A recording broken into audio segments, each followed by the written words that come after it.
Hello everyone. Today we will proceed our topic, and in the previous video I have started your chapter small business and enterprises, in which we have discussed about what is the need of enterprise, what are the features of enterprise. Now your next topic is small business. What is small business mean to you?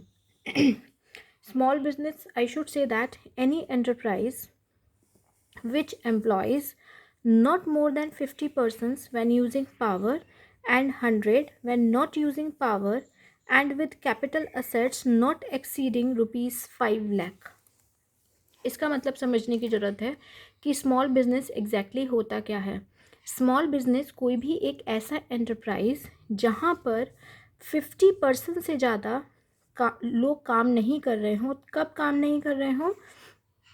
When using power, जहाँ पर electricity यानी कि जहाँ पर capital intensive technique का use हो रहा है, जहाँ पर आपका सारा काम means most of the work is done by the machines, वहाँ पर the number of workers should not be more than 50, right. और जहाँ पर we are not using power, we are not using electricity, we are not using machines, here the number of people should not be more than 100, right. तो एक ऐसा enterprise जहाँ पर if we are using power, if we are using machines, then the number of persons should be not more than 50, and if we are not using power, then the number of persons should not be more than 100, right। और उनके पास जो capital assets होनी चाहिए वो 5 लाख से ज़्यादा नहीं होनी चाहिए। उस टाइप के बिजनेस को हम बोलते हैं स्मॉल बिजनेस, राइट। इसके बाद हम बात करेंगे स्मॉल बिजनेस के रोल की। What is the role of small business? First of all, role of small businesses in rural India. जो छोटे छोटे स्मॉल बिजनेसेस होते हैं, specially the people means rural area में ये ज़्यादातर सेटअप किए जाते हैं, because the in villages, in rural areas, there are so much resources which are vacant over there, जो खाली पड़ी हुई है वहाँ पर resources। तो उन रिसोर्सेज का बेटर वे में यूटिलाइजेशन करने के लिए हम स्मॉल बिजनेस ज़्यादातर गांव में खोलते हैं। वैसे हम अर्बन एरियाज़ में भी खोल सकते हैं, but for the growth and development of the rural areas, most of the people suggest or advise that small business should be there in the rural areas, so that the development of rural areas can be take place, right. तो अगर हम कोई भी छोटा business rural areas में खोलते हैं तो उससे हमें क्या बेनिफिट्स होते हैं? First one is employment. आपको पता है जो रूरल एरियाज़ होते हैं, we can get the number of people, we can get the labour over there. हमें आराम से वहाँ पर लेबर मिल सकती है, ठीक है।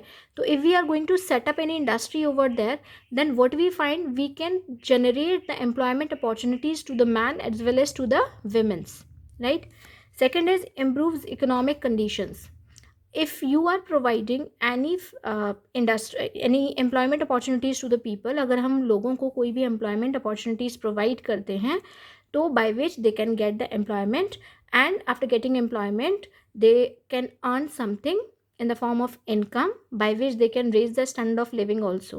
So what we are doing for them, by setting up the small scale industries in the rural areas, we can improve the economic condition of the people who are living in the rural areas. Next is promotion of artistic and creative sense. देखिए, हर व्यक्ति के अंदर, हर इंसान के अंदर they have certain skills, some artistic behavior, some creativity in them, but they don't find platform to show their talent, their skills, right? So here is the place, the small business is the place where we can show our artistic behavior, our creativity over there, right. अगर मुझे कुछ भी बनाना आता है, मेरे अंदर कोई भी स्किल्स हैं, तो गांव में लोगों के पास बहुत स्किल्स होती हैं, रूरल एरियाज़ में बहुत स्किल्स होती हैं, लेकिन even though they are not finding the proper platform to show their skills, तो हम लोग उन स्किल्स को by setting up small scale industries we can show the skills, we can show our artistic behaviour in them. Next is rural development. अगर हम small scale industries को, small business को rural areas में setup करते हैं, then the development of rural areas will be take place. देखिए होता क्या है, मान लीजिए आपकी इंडस्ट्रीज़ हैं, ये है आपका अर्बन एरिया और यहाँ है आपका रूरल एरिया। अब आप कहेंगे कि अर्बन एरिया को इतना ऊपर और रूरल एरिया को इतना नीचे क्यों बनाया? Because most of the people want to setup their industries in urban areas only, right? Rural areas में कोई भी अपनी इंडस्ट्रीज़ खोलना नहीं चाहता, बिकॉज इंफ्रास्ट्रक्चर फैसिलिटीज़ नहीं होती हैं वहाँ पर। बहुत सारी फैसिलिटीज़ के कारण मीन्स वहाँ पर बहुत सारी फैसिलिटीज़ हमें अवेलेबल नहीं होती हैं, तो उनके कारण हम क्या करते हैं, रूरल एरियाज़ में कोई भी इंडस्ट्री सेट करना नहीं चाहता है। अर्बन एरियाज़ में जो रीचेबिलिटी होती है, जो एसेस होती है ट्रांसपोर्टेशन की, अवेलेबिलिटी ऑफ रॉ मटेरियल, वो सब कुछ बहुत इजीली अवेलेबल हो जाता है in comparison to rural areas. जब ज़्यादा इंडस्ट्री रूरल अर्बन एरियाज़ में ओपन अप होंगी तो क्या होगा, अर्बन एरियाज़ तो ज़्यादा डेवलप होंगे और रूरल एरियाज़ क्या होंगे, डेवलप नहीं होंगे। तो जो बैलेंस है वो क्या हो जाएगा, डिसबैलेंस हो जाएगा, राइट? ये बैलेंस डिसबैलेंस हो जाएगा, जिसको हम बोलते हैं regional disparities. Means urban areas में बहुत सारी इंडस्ट्रीज़ हैं और रूरल एरियाज़ में इंडस्ट्रीज़ नहीं हैं। तो what we can see the regional imbalances over there. So we have to set up more and more industries in the villages, in the rural areas, so that this disparity can be eliminated. इस disparity को हम eliminate करें और rural area कहाँ तक पहुँच जाए, urban area के बराबर तक पहुँच जाए, ठीक है? Next is mobilization of local resources. As I told you that many of the local resources are vacant over there in villages, in rural areas. बहुत सारी ज़मीनें होती हैं, as well as human resource भी available होती है वहाँ पर, लेकिन लोगों के पास काम नहीं होता। तो हम क्या कर सकते हैं, स्मॉल स्केल इंडस्ट्रीज़ को वहाँ सेटअप कर सकते हैं और जो भी रिसोर्सेज वैकेंट हैं, जो भी रिसोर्सेज यूज़लेस हैं, उनको हम यूज़ कर उन रिसोर्सेज को एफिशिएंटली यूज़ कर उनके साथ जस्टिस कर सकते हैं, राइट? तो स्मॉल स्केल इंडस्ट्रीज़ जो होती हैं, स्मॉल स्केल बिजनेस जो होता है, वो हमको ये सारे बेनिफिट्स भी प्रोवाइड करता है और ये वो रोल भी प्ले करता है for the development of the rural areas. अब इसके लिए, क्योंकि गाँव में in rural areas nobody want to set up their industries, right? Just because of the lack of infrastructural facilities and so many other issues over there. तो सरकार ने क्या किया है, government has providing certain financial assistance for them. उसके लिए सरकार ने आपकी जो 2 मेजर्स या 2 प्रोग्राम्स हम कह सकते हैं, गवर्नमेंट ने वो किया है और उनको 2 कैटेगरीज में ग्रुप किया है। That is institutional support and incentive offered by government to SSIs. Institutional support में 2 इंस्टीट्यूशंस बनाए हैं, NSIC, national small industries corporation, and DICs. This one, DICs, that is the District Industries Center. इसमें कोई बहुत बड़ा difference नहीं है। जो आपकी NSIC होती है उसका काम क्या होता है, that was setup in 1955 and what is the main motive behind that? The main motive behind that is to growth of small scale industries in the country में स्मॉल स्केल इंडस्ट्रीज़ का ज़्यादा से ज़्यादा ग्रोथ एंड डेवलपमेंट करने के लिए national small industries corporation को setup किया गया था इन 1955।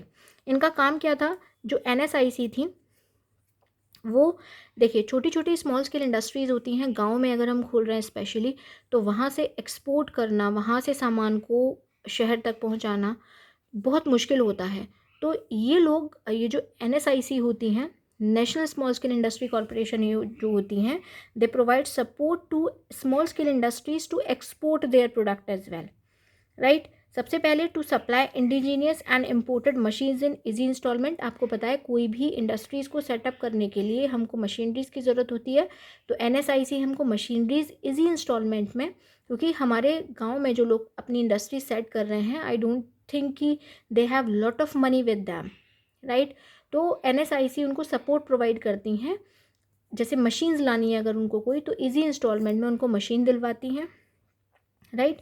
उनका जो रॉ मटेरियल है उसको इंपोर्ट करवाने में उनकी हेल्प करती हैं, जो भी आप प्रोड्यूस कर रहे हैं उसको एक्सपोर्ट करने में आपकी हेल्प करती हैं, टेक्नोलॉजी आपको प्रोवाइड करती हैं। मींस टाइम टू टाइम आपको एडवाइस की ज़रूरत है या आपको मॉनिटरिंग की ज़रूरत है, तो वो टाइम टू टाइम ये सारी चीज़ें आपके साथ करती हैं। तो ये NSIC का रोल होता है। अगर हम बात करें DIC की, तो DIC का भी यही काम होता है सेम, बस डिफरेंस इतना होता है वो नेशनल लेवल पर काम करती हैं और ये डिस्ट्रिक्ट लेवल पर काम करती हैं, राइट? ये जो डिस्ट्रिक्ट प्रोग्राम था ये स्टार्ट हुआ था May 1, 1978 को, राइट। और इनका भी मेन मोटिव क्या था, to provide assistance to small scale industries at district level. District level पर अगर हम कोई भी स्मॉल स्केल इंडस्ट्रीज ओपन करते हैं तो ये उनको असिस्टेंस प्रोवाइड करेंगी। And what type of assistant they will provide, I already told you in NSIC कि अगर आपका सामान नहीं सेल आउट हो रहा है, they will help you to sell out your product, right. तो इस तरीके से वो आपकी बहुत सारी मदद करती हैं। इसके बाद incentives offer by government for industries in rural areas. अब गवर्नमेंट ने भी कुछ इंसेंटिव्स ऑफर किए हैं those who want to set up their industries in the rural areas, like availability of land in these areas at concessional rate. अगर आप small scale industries, agriculture industries, अगर आप गांव में खोलना चाहते हैं, रूरल एरियाज में खोलना चाहते हैं, then if you want land over there, then the government will provide you the land at a concessional rates, right. Second thing is location of public sector project in backward areas. आपने ज़्यादातर देखा होगा कि जो सरकारी public sectors जो होते हैं वो ज़्यादातर अपनी जो इंडस्ट्रीज़ होती हैं, अपनी जो प्रोजेक्ट्स होते हैं, वो ज़्यादातर रूरल एरियाज़ में सेट करते हैं, जिससे कि लोगों को ज़्यादा से ज़्यादा एम्प्लॉयमेंट अपॉर्चुनिटीज़ मिले।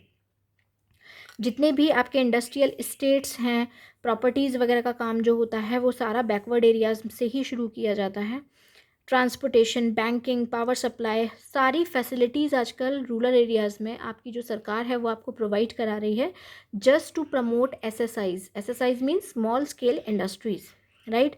अगर आपको किसी भी थोड़ा पैसे की ज़रूरत है, फाइनेंस फैसिलिटी भी प्रोवाइड करती हैं, टैक्स में कंसेशंस भी प्रोवाइड किया जाता है स्मॉल स्केल इंडस्ट्रीज़ को। तो ये कुछ इंसेंटिव्स हैं which are offered by the government to the industries in rural areas. So here we have completed our chapter. In the next video, we will start our next chapter, that is internal trade.